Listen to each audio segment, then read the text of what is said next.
Good morning, everyone. My name is Anwar Sayed, and today I'm doing my first broadcast live. And the subject of my broadcast is Imran Khan PTI Pakistan elections had to be held on 8th of February 2024, and the impact it has on India, globally, the affairs in the Middle East. And today is Sunday, the 28th January 2024. And this broadcast is going to be in English, and sometimes I might go into Hindi and Urdu to convey my opinion to a broader audience. So the duration of this broadcast is about 1 hour, and I will post the link for this broadcast later on whenever I finish it. So, so my broadcast today is more as a person who is a world citizen rather than a journalist. Um, I'm particularly alarmed by the fact that there are events taking place in Pakistan which are unprecedented in the history of democracy. And it's really a lot of Pakistanis, journalists, and people who are concerned about what's going on. I've been putting out videos on YouTube, and most of these YouTube videos are in Urdu or Hindi. So the world is not generally aware of what's happening all around the world. So this today is my small effort to bring it to a wider audience. So, as Pakistan is scheduled to hold a general election on 8th of February 2024, and the current conflict in Palestine against Palestinians, by this election is being held in the backdrop of the struggles that the Palestinians are undergoing in Gaza and West Bank. And now Pakistan has another turmoil within itself, which is unprecedented for a democracy. So the views expressed here are my personal opinion as a free citizen of the world. I have been raised and born in India, which is where my roots are. I have a Muslim background. And the culture of the Indian subcontinent is similar to each other. People from India and Pakistan and Bangladesh, they relate to each other more with respect to the religions they follow, the languages they follow, and the politics that is predominantly on almost like 1.6 billion people of the earth. They live in this particular subcontinent. So it's known as India's Indo-Pak subcontinent. And there are elections also in India, but India is a very mature democracy, and the elections there have its own polarization and things like that. But not what is happening in Pakistan, which is a neighbor country to the west of India. And uh, in any democracy, you expect the elections to be held free and fair. Right now, what is happening in Pakistan is that the elections are far from being free and fair. A lot of people from Pakistan are crying out loud for help, either for monitoring the elections or for fairness. But it seems like it is going to the deaf ears of the establishment. Now, when I say establishment, it comprises of the military of Pakistan primarily, which is led by the chief of army staff, and then they have other below the military, which is mostly judiciary, as well as there is a caretaker government. Now, what has happened was in 2018, Imran Khan was brought into power on a minority government, and then afterwards, in last 2 years ago, his government was dismissed because of internal politics. Because the military thinks, even though the constitution doesn't allow the military to be the super dominant power in Pakistan, but since the independence of Pakistan, the military in Pakistan has played a very disrupting role in trying to govern the people of Pakistan, and in the process, they have become very corrupt. So so right now the situation in Pakistan is such that they have a judiciary in the sense of high courts and Supreme Court, and there are lower courts. But it seems that these courts are compromised, and there is no sense of justice that is taking place. And the recent example is one of the PTI, which is the Pakistani Tehreek Insaf, which literally translates as Pakistani Party for Justice. So that's the translation of Pakistani Tehreek Insaf. Now, right now there is no justice, there is no insaf in Pakistan. So first of all, after the dismissal of Pakistani government led by Prime Minister uh, Imran Khan, who has been very popular in the last 2 years, the the government which took over from Imran Khan was a mixed government which was just posted there, and it was led by a brother of the ex-Prime Minister of Pakistan, Nawaz Sharif's brother, Shehbaz Sharif, and that party has ruled for 2 years without any success. They have taken Pakistan from a place where it was doing very well despite the COVID situation under Imran Khan, and in the last 2 years they have taken it down into a lot of debts, and a lot of prices have gone up, unemployment has grown up. Right now, the Supreme Court of Pakistan has declared that the 8th of February will be the election day. So everybody is gearing for that election day, except for the biggest party in Pakistan and the most popular party in Pakistan, PTI. It has been mistreated. It has been given injustice. In the sense, first of all, it was dismantled from the time Imran Khan was charged with many trumped up cases. And if you ever heard of this, he had about 200 cases charged against him. Can you imagine a prime minister of a country was charged with the 200 cases of criminal or some sort of administrative mischief. So, and then subsequently, few months ago, Imran Khan was arrested from a court premises, and then he has put in a jail. First, he was put in another jail, then he has been shifted to a different jail, which is known as Adiala jail. And now they put up a kangaroo court, basically a kangaroo court, in the jail where every judge and every lawyers are supposed to go there and do the hearings for Imran Khan. So this is totally unprecedented. And the current context of this upcoming election is that the establishment, which is mostly led by the current Army Chief of Pakistan, whose name is Asim Munir, he seems to be a very person with a very vendetta on his mind, because he's trying to take revenge against the ex-Prime Minister of Pakistan, who is Imran Khan, because it seemed that when he was trying to extend his job at the army, that time the Prime Minister of Imran Khan did not wanted him to give an extension, and things like that. So, which is the rights of a governing Prime Minister, But since becoming the Prime Minister, there is a nexus which is led by the previous Chief of Army Staff, who is Qamar Bajwa, and with the other elements of administration, uh, Nawaz Sharif, who had actually left Pakistan or basically absconded Pakistan after he was charged with the criminal charges, which mostly centered around money laundering. And he was one of those ex prime ministers whose name also appeared in Panama Papers, which was published by some people as having invested lots of money, billions of dollars, in shell companies. Now, this guy was living in Pakistan until they decided the establishment, which is now mostly led by Asim Munir and his intelligence agencies and other things, to bring him back to Pakistan.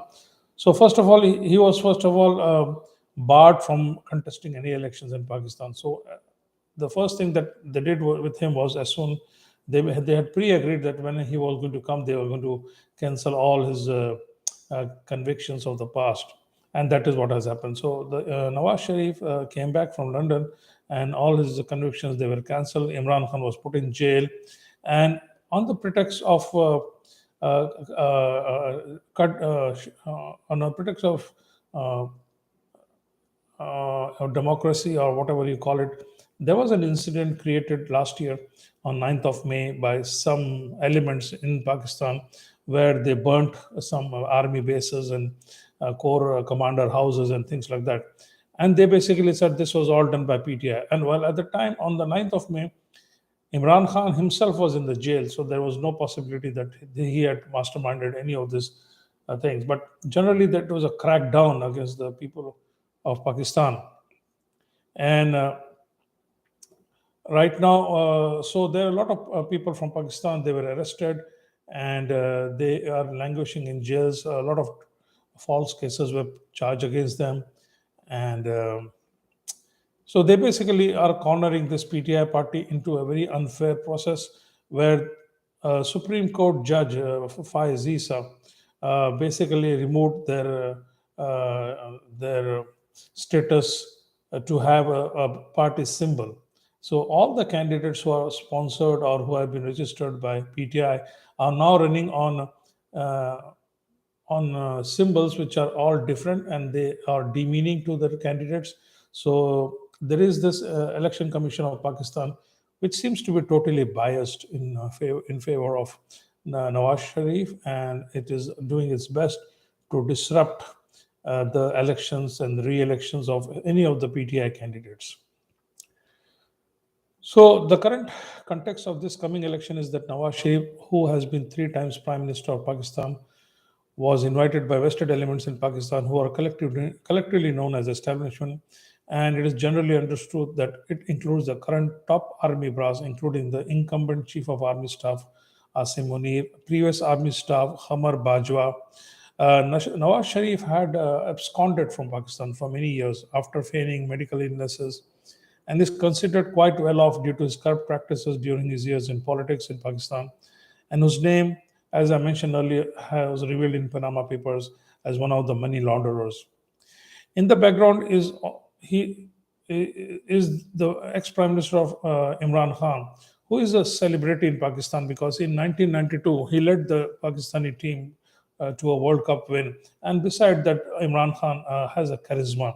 He had a very good personality. He had a very colorful life when he was a bachelor in Europe or in London or in England, which like in a person somebody but he kept it all like private, that as an affair. Then one fine day he got very close to Princess Diane of UK, and then he married one of the celebrities in Pakistan in England by the name of Jemima Goldsmith. So Jemima Goldsmith, she became his first wife officially, and then he had two children with him, and he was having a very happy life. But about 27 or 30 years ago, he decided to enter politics in Pakistan, and because of that, now let me just tell you that his first wife, Jemima Goldsmith, or now she's known as Jemima Khan, she came from a Jewish background. So in Pakistan, and when Imran Khan floated his first party in Pakistan with his wife, they tried to give him a lot of hard time by calling him a Jewish guy or a Yehudi as they say in Urdu, because his wife, she was from a Jewish background. And I think that put a lot of pressure on the marriage of Imran Khan with Jemima. With her, he has two boys actually who live in England, and that led to a divorce between the two. Anyway, he had then afterwards a series of other marriages which did not succeed in the sense that I think Imran Khan couldn't find the right partner for his life, but he realized that as a politician that the previous 75 years of Pakistan, the politicians who were there were mostly two families. One family was the family of Sharifs, or they call it Nawaz Sharif, and then the other family was either Bhutto or Zardari. And then there was a third element that destroyed Pakistan for the last 75 years, and those were the military rulers. So the big military rulers can be named on fingers. The first one was the big General Ayub Khan, who became the president after the demise of the founder of Pakistan, Muhammad Ali Jinnah, and then his wife also, she died. And then they had a Yahya Khan. When Yahya Khan was the military dictator of Pakistan, they lost East Pakistan in a war, and it became a new country called Bangladesh. And that was because the people from Punjab, which is the biggest province in Pakistan, did not want a Bengali person to become the prime minister of Pakistan. And that was based upon racism, because it seems at that time, and even now, there's a lot of racism that exists between people from Punjab and from other provinces of Pakistan, which is Balochistan and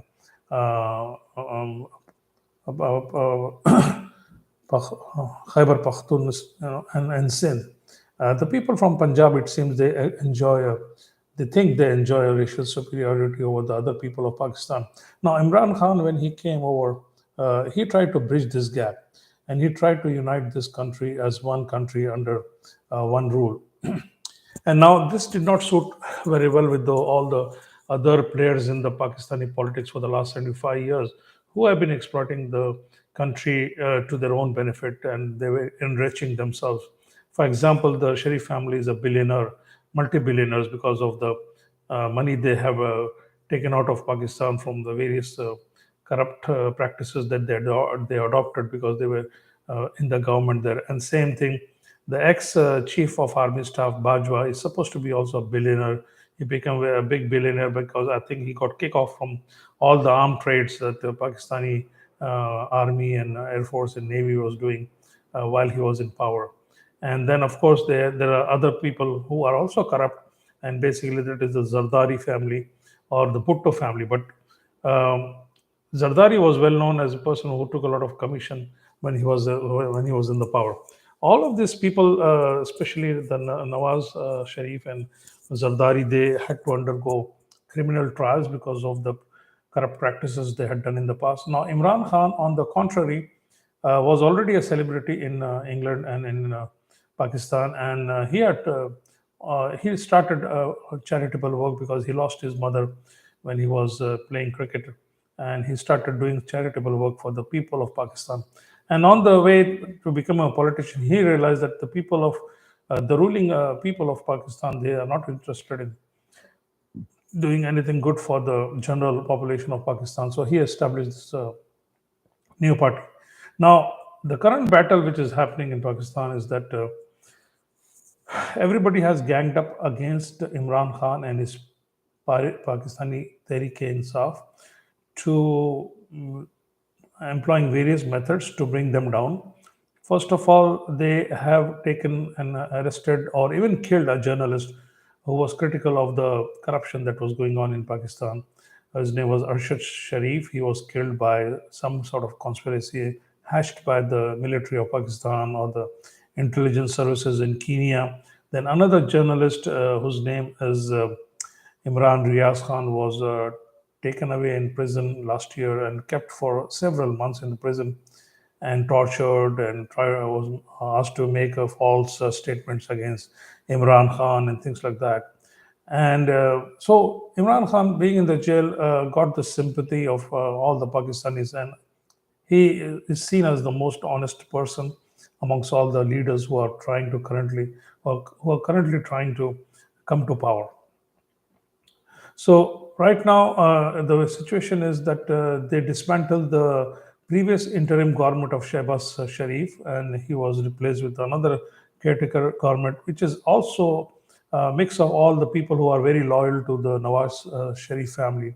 So the current caretaker prime minister, his name is Kakkad, and this Kakkad guy seems to be very corrupt and also compromised, because what is happening in Pakistan is not even close to being a fair or a level playing field elections, and and they are trying their best now to bring back Nawaz Sharif in power. But the popularity of Imran Khan is so huge that they are finding it difficult to control the situation. So what they have started doing is, since past more than a year, they started kidnapping people, abducting people, which included not only the main workers of Pakistani Tehreek-e-Insaf or PTI, but also the family members, including their wives and children and their fathers and their mothers. And many a times they have abused these people, especially the establishment, which is led by the military. And the military has some intelligence people who come masked and they break into the homes of the people of Pakistan who are aligned with the PTI. They break home their furniture. They basically scrap everything that is in the home, and then sometimes they kidnap these people and they take them away to unknown location where these people are made to undergo torture. And there have been some cases which have been documented by the Pakistani public, even in United States, where there was a case of one father and his daughter. They were made to go naked in front of each other, just to humiliate them so that they stop supporting Imran Khan. So this is a big concern, a human rights concern in the world, where this army chief, his name is Asim Munir. He is in the line of the other army chiefs who were in the past, like dictators, starting from Ayub Khan, Yahya Khan. Then they had another one whose name was Musharraf and Ziaul Haq. So they had four of these military dictators. But even during those dictators' time, there was no such compromise of the human rights of common people of Pakistan, which is happening now. So it is very important for the world to know that, and even it has been reported in some of the bigger newspapers and bigger uh, medias in the West, but not to that extent that it is shown as alarming, because there is another more alarming situation happening in Gaza and Palestine. So most of the media is either focused there or not focused there. But then there are other events happening in the United States for elections of the presidential election. So the media is distracted, and then there are other events which are happening in Yemen on the Red Sea and navigation courses. So the people from Pakistan are bearing the brunt of this particular dehumanizing activities which are being conducted by the police and by the military, as well as the unknown hidden forces. Now, Pakistani army is supposed to be defending borders. That is the role of the Pakistani army. But since it became independent, Pakistani army has gone on a slope of corruption, where it now the people who are actually working in the army, they get rich on the smuggling that happens in Pakistan from across the border. I think Pakistan has three or four countries in their border. One is Iran, the other is Afghanistan, and of course India is one of their borders. But there's no smuggling that happens through India, but it seems there's a lot of smuggling that happens through Afghanistan and to Afghanistan, and from Iran and to Iran. It involves drugs and arms and anything that goes, which can bring money to the people who are managing the borders. And I think there is a sort of distribution system, just like the mafia, where the money is spread right from the top commanding officer to the person who mans the post on the border. So that is one type of corruption that is happening. But then there is another type of corruption, because it seems that Pakistani army gets a lot of help from United States every year in terms of equipment that are bought from Pakistan, or ammunition that is bought from Pakistan in exchange of money, and this money then is divided between all these dishonest army people. So army, which should have been in the barracks, which should have been just there to defend their borders, is now trying to just loot the country, make their own life very uh, luxurious at the expense of the common citizens of Pakistan. Unlike the mature democracy in India, where the army doesn't interfere in the public life, it is the civilians who rule the parliament, who decide the army budget, who decide what activities the army is supposed to do, and which keeps the army in a position to fight any external or but it is there as a staging post for some of the foreign policies that are being pursued by United States with respect to how they want to target China and Russia in the future. But China is a very big country. It will be very difficult for United States to fight China.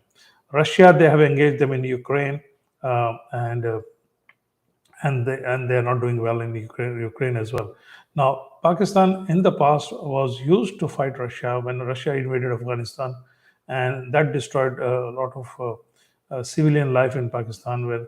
And then there was another war on terror which happened because of 9/11, wherein Pakistan lost another 80,000 to 100,000 people in the fighting that happened. So right now the situation is very bad in Pakistan, and the people of Pakistan are really fed up. They are fed up of what has been the harassment that they had to undergo since last 2 years from the military, from the police, from the intelligence agencies, and their only right to elections is also being snatched away, because the most popular party, the most popular leader, has been treated very cruelly by the establishment, which comprises of the current army chief, the caretaker government, the provincial governors of Punjab and Khyber Pakhtunistan, or as they say, and the Sindh. So these people, they are trying to now suppress the democracy basically by destroying the vote bank of the big most popular party of India, of Pakistan. Plus, that also another factor that is very important that that everyone should remember is PTI has done very good governance in the small amount time that it was governing at the center. Then it was also governing the two big provinces of Punjab and Khyber Pakhtunistan. So they became popular because they were trying to work for the people. Unlike the other two parties, which is PPP, People's Party of Pakistan, which is led by Zardari, a very corrupt politician, and whose second in command is his own son, whose name is Bilawal. Bilawal, he carries the name of Zardari and Bhutto because they want to keep the Bhutto name alive because it comes from his mother's side. And then they have this family of Sharif who came into prominence during the time of Ziaul Haq. Now, Ziaul Haq was a very corrupt and very dictatorial person who hanged Bhutto, which is the Zulfikar Ali Bhutto. But that doesn't stop from the present generation of Bhuttos to mix with the descendant of Ziaul Haq, who is Nawaz Sharif. So the politics make everybody, comfort, except for one person who stands very clearly from this crowd, which is Imran Khan, who seems to be very honest, who has done a very good job of bringing democracy to Pakistan. And now he is being subjected to blackmail and he has been put in jail.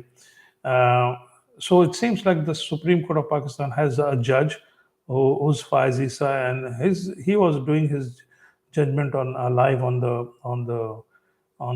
YouTube or broadcasting it to the world when he was making his judgment.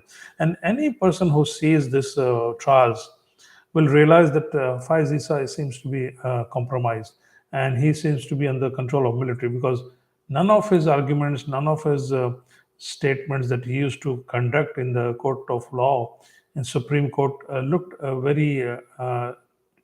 at all that he was doing justice. It seems his mission was just to add more trouble to the lives of Imran Khan as well as the people of Pakistan. There have been other judges who were fighting back, who are trying to deliver justice. And so within the Supreme Court itself, there is a tussle going on between the people who are righteous and people who are, as we say, hypocrites. And there's a word in Hindi that's used for the hypocrites, which is known as munafiq. So many times you will hear people from Pakistan say, "Oh, he's a munafiq." That means he's a hypocrite. That means he he doesn't believe in what he says, and most of what they say are lies. And now they have another caretaker governments in Punjab who are fully compromised, and they're using the police to suppress the PTI workers, the PTI voters, the PTI rallies, the PTI canvassers, or anybody who's going out and trying to canvass for the 8th of February elections. Now, it seems there are some back channels happening in Pakistan, and mostly these back channels are being conducted by the Army Chief of Army Staff, Asim, along with his, they call it ISPR or a DIG. There's a guy whose name is Nadeem Unjum, I think. So these two are together in this crime that is happening against the people of Pakistan. And they have other allies in terms of Kakar, who is the caretaker government of Pakistan. Now, it seems that the rank and file of PTI party is still fighting back, and trying to take it to the streets to garner supports for them. And Imran Khan, on today, which is the 28th Sunday, had called for a general call out for the people to show their presence in the streets of Pakistan. So that has taken place here today, but many of the people, the workers of PTI were harassed, have been arrested, have been intimidated by the police, and things like that. So that is happening. And another big thing that has happened to Pakistan, and that is because of the the corrupt judge Faizi says that they have disenfranchised PTI voters to vote for a single party by removing the symbol of PTI, which was a cricket bat. They could have given PTI any other symbol would have worked, but they decided not to give it any symbol, saying that all its candidates should run as independents. So basically, they are ensuring that in case of the PTI people getting elected, they can be horse traded. They can be traded off, and they can be bought by other rich parties. So basically, it's a destruction of democracy. And so that's what is happening in Pakistan, and they are trying to bring a feudal system by making it look like a semblance of democracy. And so the world should be alarmed by this, because Pakistan is going to become a very unstable state because of all this unpopular politics that is going on. And it is going in the direction of Iran. Iran, during the days of Shah of Iran, if you remember, was one of the uh, most coercive, or it was one of the most brutal regime in the Middle East. But it was supported by USA at that time, and ultimately the people had to go to religious extremism in Iran. Iranians are not basically extremist people, but because of the brutalities of the Shah of Iran, the people of Pakistan saw only hope in going to the Khomeini at that time, because Khomeini was in exile in France at the time. Now, similar situation now exists in Pakistan with respect to what is happening. Now, if there is no free and fair elections on the 8th of February, where the PTI workers, PTI candidates, PTI vote is allowed freely, then they make some sort of rigging.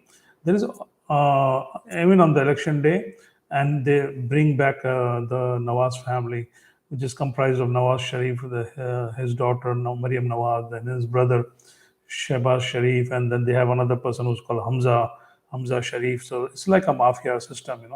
It's like the mafia that within the family. So they are trying to bring, because this mafia works very well, because they have tons of money, billions of dollars stored away in shell companies and in England and other places. So they use this money to bribe the other people in the establishment. And I think there may be some possibility that the other people are on the books of this Sharif family, because they're getting very preferential treatment while they are working and they are there in Pakistan. So it seems like there are other players in the smaller players in this whole process, and these players are basically part of the problem that is exist in Pakistan.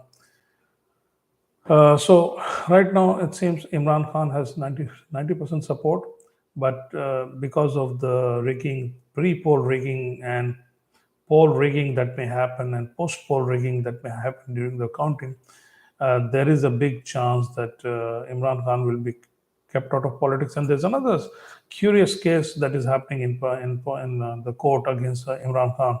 They are trying to put him behind bars forever, or they are even trying to put a death sentence to him, like something that will make him nullify his political ambitions.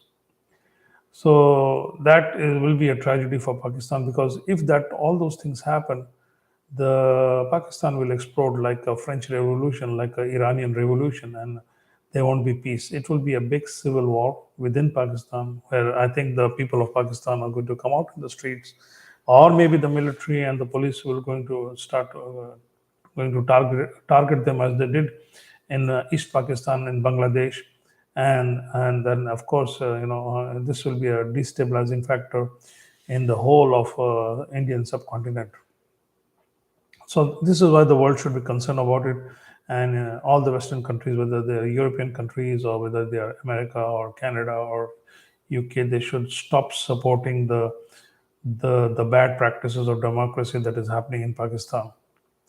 So it is an important country to be watched, for not only for proper observation of democratical rights of the common people, but also human rights. There is a gross violation of human rights in Pakistan, where common people have been abducted, they have been killed, they have been taken away for years, especially people from Balochistan, which is one of the backward provinces of Pakistan, has been subject to years and years of abduction and forced disappearances of people who had the courage to speak against the corruption of the Pakistani government.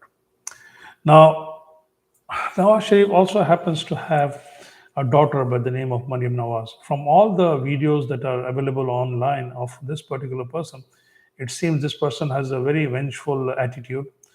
She's not even a statesman like how Benazir Bhutto was when she was running in the politics of Pakistan. So, with the combination of Nawaz Sharif, who is also vengeful, then Maryam Nawaz, and then Shehbaz Sharif, and the other the people who are in the Sharif camp, they are all people with a vengeful attitude. There is going to be a turmoil in Pakistan. Now, there are good people in Pakistan. For example, they have a journalist who was tortured, who was released, Imran Khan. He speaks a lot of common sense. There are some journalists who have escaped from Pakistan and they have gone to other countries and they are doing a very good job. And specifically, it should be mentioned that there was one person, his name is Dr. Um, uh, Pirzada or Moin Pirzada. He's doing a good job. And then there's another person, his name is Wajahat Khan. I think they're trying to do a good job. Journalists within Pakistan are compromised. They try to act bold, but they are not honest with what they project.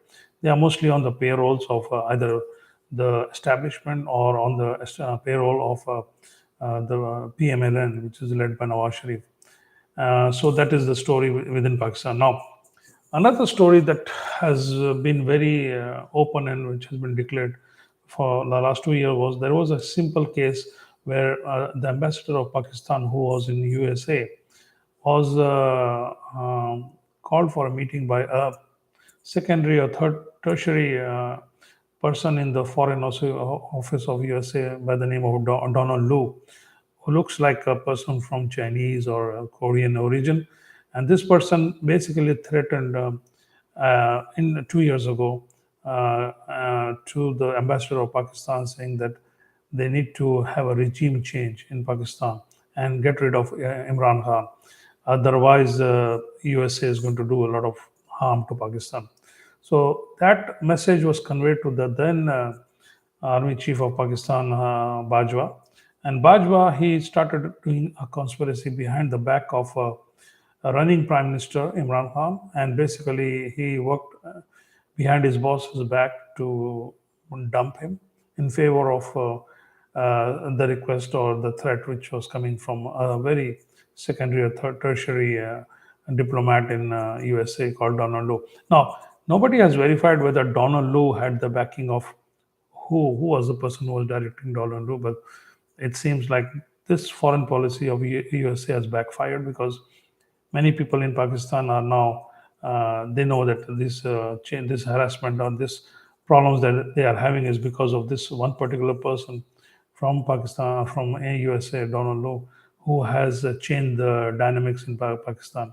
And the public opinion in Pakistan is totally against USA and other countries in the European countries because of the way the local life, the life of local people has been destroyed because of the military. Now, still there is time for some of the Western countries like US as well as UK and France and other countries to come out and make sure that the democracy is held in a fair and a free manner without imposition of army intimidation or the police intimidation. And that could win a lot of goodwill from the people of Pakistan because ultimately this is a very volatile area. This is a very extreme area where it is in the interest of Western countries to make sure that they back up the right candidates. Right now, the candidate Nawaz Sharif or Zardari or Bhutto, they are not the honest people of Pakistan. They are mostly dishonest, corrupt people of Pakistan, and they're only trying to gain power for themselves. Now, if that is the intention of the Western countries to bring a weak government in Pakistan, then they have succeeded in doing that. But the people of Pakistan are not going to accept the Nawaz family or the Zardari family as the leaders. So there's going to be a lot of violent turmoil within the country for a long time to come, and there will not be any political stabilization. The economic stabilization also will not come, and Pakistan will go the way the country like Myanmar or Egypt is right now, where it will start depending on foreign aid all the time, and there will be a military takeover.